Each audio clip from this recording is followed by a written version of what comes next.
Hi, this is Joe Chambers. Thanks for watching Musicians Hall of Fame Backstage Vault Series. The Vault Series is a series of interviews that we shot starting back in 2004, 2 years before the Musicians Hall of Fame and Museum opened to the public. If you like what you see, please be sure to hit like, subscribe, and the notification bell so you don't miss any of our new content.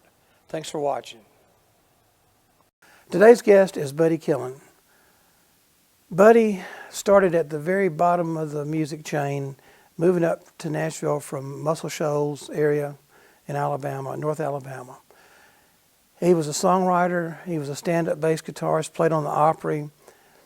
He was on the ground floor of a publishing company called Tree Publishing, and when it was all said and done, he ended up owning Tree Publishing, sold it to Sony Music for an enormous amount of money in the mid-'80s. Most anybody that wanted to be a songwriter that came to Nashville probably wrote at Tree Publishing at one time, myself included. Buddy was a great guy. He was an inspiration. He was always encouraging and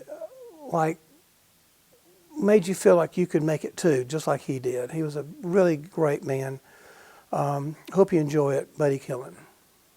Working with all the musicians on the Grand Ole Opry, it just offered me a fabulous opportunity because I had access to them. I had the songs. I knew them, their families. Anytime I wanted to go and play a song for them, Jim Reeves was one of my greatest friends. I'd go to his house. He and I would write songs, or I'd pitch songs. Every time he would start to record, he'd come to my office. That I finally got a little office there. So it was one of relationships. It really worked for me, and slowly we built Tree into this really fantastic company. My first #1 song was a Jim Reeves record called Yonder Comes a Sucker. And then right after that, I got Heartbreak Hotel, and that was the beginning of Tree's real success. That's how I got started. How huge to get started with something like that? I mean, we were interviewing DJ Fontana yesterday, and that was the first song that DJ played on in the studio as a musician was Heartbreak Hotel. I was Billy Robinson, who was a steel guitar player on the Grand Ole Opry, and his brother Floyd Robinson that I spoke of earlier. Floyd played guitar.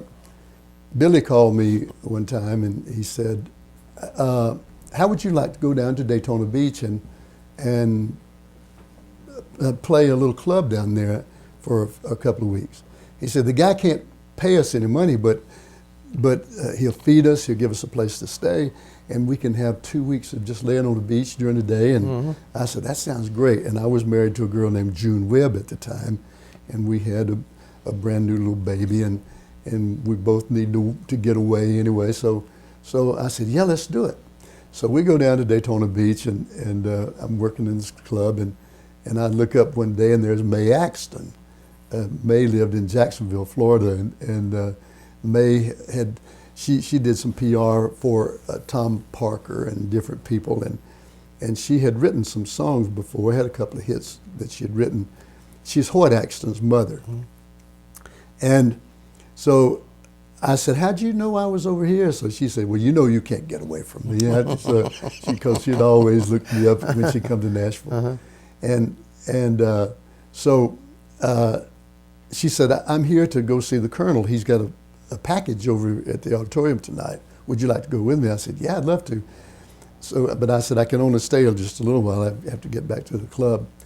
So I went over with her, and backstage, I'm standing there talking to Elvis. He's on the show. Hank Snow's on stage at the time. Andy Griffith had a big hit called What It Was Football, the comedy record. And Homer and Jethro, different people on the show. And I talked to Elvis for a little while backstage, and then I had to leave. So after the show, she comes back over to the club, and during a break, I said, hey, you've written some songs for other people before. How about writing something for me? She said, I said, I'm working for a publishing company. And she said, well, I've got one song. It's a song called Heartbreak Hotel. And I said, well, who would it be good for? She said, well, we wrote it for Elvis. And I said, well, great. She said, I'll tell you what I'll do. I'll send you a little tape on it. So when I got home a couple of weeks earlier, earlier, where did I go? When I got home a couple of weeks later, there was a little 5-minute reel, and it had Heartbreak Hotel on it. And Glenn Reeves, who was a disc jockey down in Jacksonville, had done the demo for Mae. She and Tommy Durden had written it. But Glenn sang it like Elvis. He copied Elvis's style. Well, when we got the song to Elvis and he recorded it, Elvis was notorious for copying the nuances of the singers on the record. Mm-hmm. The Heartbreak Hotel, that big record that you hear today, was Elvis singing like Glenn Reeves, singing like Elvis. He just copied his performance. And it was a huge hit. It just became so big that, I didn't know what was happening around me.